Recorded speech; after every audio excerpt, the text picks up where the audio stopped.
Good morning. Thank you for being here. Before we begin, I'd like to introduce everybody who's here present at the press conference. To my left, as I'm sure you know, is Chief Kenneth Caluzzi of the Lower Makefield Township Police Department, and to his left is Deputy Chief Bob Lewis of the Lower Makefield Township Police Department.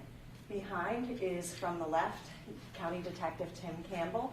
To his right, Detective Sergeant Brian Omler of the Lower Makefield Township Police Department. I failed to mention Detective Campbell is with the District Attorney's Office.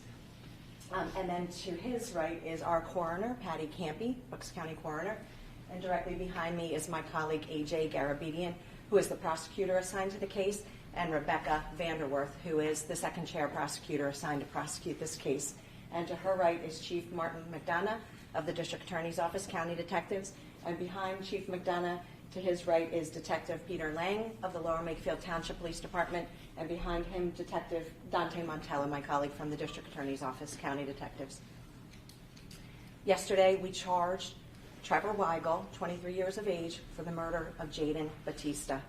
Jaden was only 19 years old. Weigel and Battista were former partners in a relationship that had recently ended. They had dated for approximately 2 months.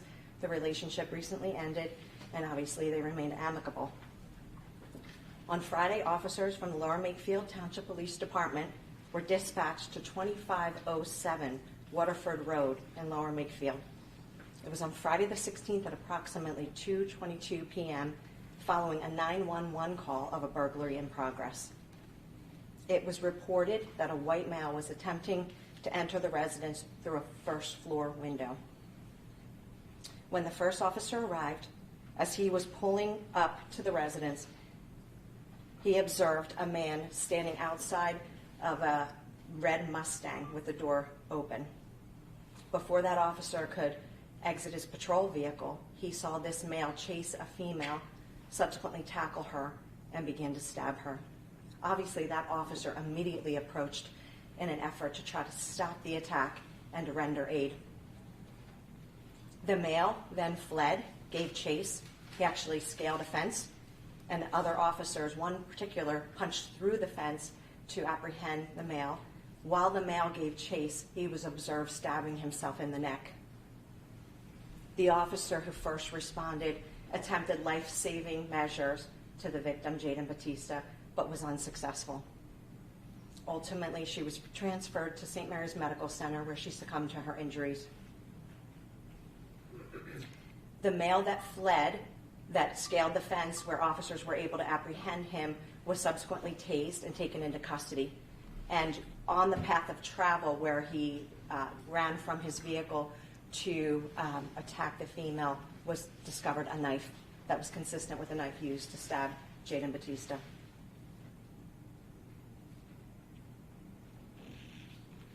The male was identified as 23-year-old Trevor Weigel, and as mentioned, the victim was identified as 19-year-old Jaden Battista.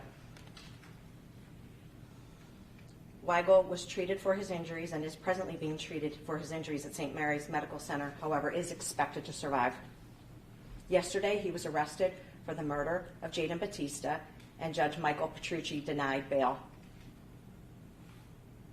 Our hearts go out to the victim's family in this case. They're suffering an unimaginable, senseless loss.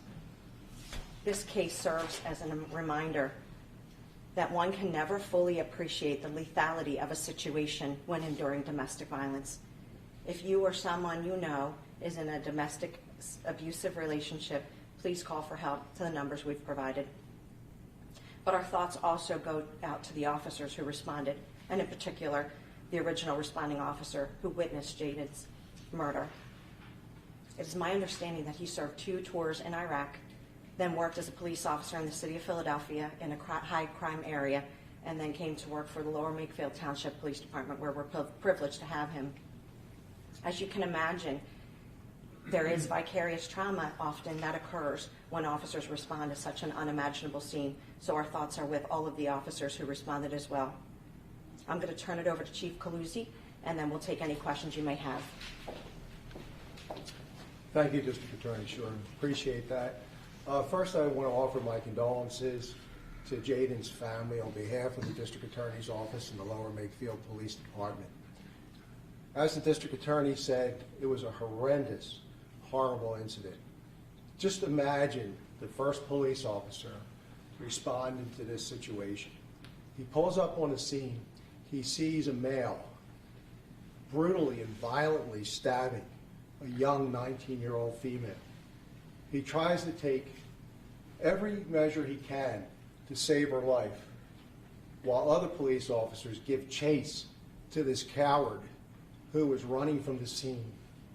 Amazing police work. Amazing. So I just want to offer, like, as the DA did, my proud comments to the officers that responded and their heroic efforts. So that's all I have to say. And if you have any questions, we'd be happy to take them at this point. How many times was she stabbed? Do we know? Well, we think that she was stabbed approximately 15 times with two vital blows, one to the neck, carotid artery, and one to the aorta.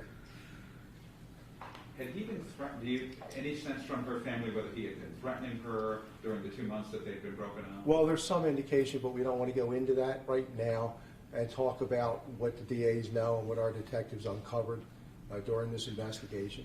Was there any protection from abuse order? Or? There was no protection from abuse order. You said he's charged with murder. Murder generally, first-degree murder? So here's if he went there.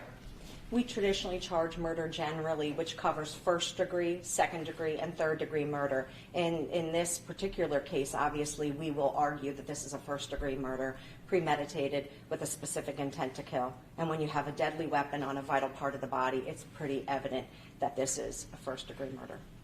Had Battista ever called police on Weigel? I'm sorry? Had Battista ever called police on Weigel? As mentioned by the chief, we are not going to answer specifics as to the investigation as it's still unfolding and will continue to unfold.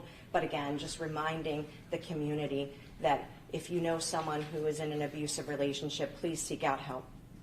Do you know how? So he tries to get into the house, but when the officer arrives, he's out of the house. She's out of the house. Do you know how that happened? Well, what we do know, and it's particularly heartbreaking, is that Jaden was on the phone with a friend. She had called a friend and she indicated, I believe, Trevor's trying to get in the house. And that friend ended up being the 911 caller. We know that friend actually heard what sounded like disruption in the home and then heard Jaden's voice be muffled. So that friend is an ear witness to the events that led up to Jaden's homicide. As it relates specifically to how she ended up being outside the home, again, our investigation is still pending.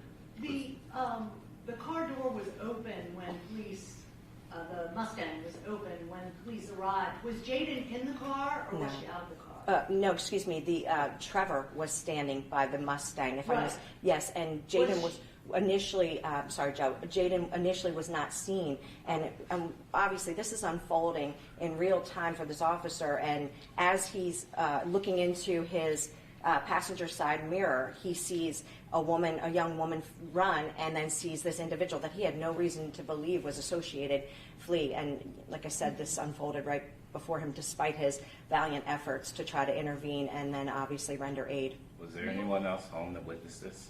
No one else was home at the time. You also have the benefit of not just that friend, but body camera when you made statements. I can't speak to the statements. The rules prohibit me from doing so, but obviously details will unfold as we prosecute this case. Was there a body camera, though? Was anybody wearing a body camera that was engaged? Yes, there are body cameras that were worn that day. Is there anything else that you can tell us that would indicate, because I understand that there are some details that can't be released right now, anything else that would indicate to you what makes this a domestic violence situation other than just their prior relationship? I mean, whenever someone's in an intimate or romantic relationship, there are other factors that we consider that sometimes makes them more vulnerable and perhaps maybe makes it challenging to assess, where that line is. And she was a very young child. I mean, this is a parent's worst nightmare, a family's worst nightmare. It's what we try to prepare our children to be aware of. But again, our thoughts are just with the family on this. 19 and 23 seems like such a waste. And I know we always say, and we hear on our side of things and your side of things, that when the breakup happens,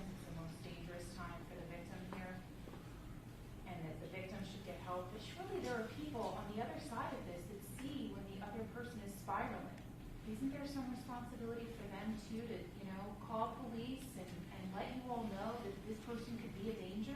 I can't speak to that. What I can say is domestic violence touches everyone. I mean, regardless of socioeconomic levels, regardless of education, regardless of age. So it's hard because what I want to be clear is we are not at all suggesting any failure on Jaden's part. How could one ever imagine someone they love would do this to them after, quite frankly, only a very short relationship? So, it's just a wake-up call to, remind the community that this is real. Domestic violence is real. How long were they broken up? Roughly 2 months, is my understanding. So they had a 2-month relationship and they were broken up 2 months. Correct. Yes, correct. Yeah, what do you make of the spate of domestic violence? Each Lansdowne was domestic violence. Yeah. The son kills his father and beheads him. Domestic violence. In Minnesota, 2 cops and a firefighter. Domestic violence. What's going on? Chief McDonough and I were literally just having that conversation this morning. And again, it's just a wake-up call. We have to continue to, so Jaden's death isn't in vain, to highlight awareness. It's hard to say what is happening, but we need to be more aware and get the word out again that there is help, and that's why we provided the contact information. Jen, just to clarify, she was in a relationship with Trevor for 2 months, and they had been broken up for 2 months. Correct. This is for Chief Paluzzi. A lot of people may be afraid to go to the police if they start to see signs of domestic violence, either in the attacker or the potential victim. Could you share some things that people could do that might be an intervention before police have to be involved?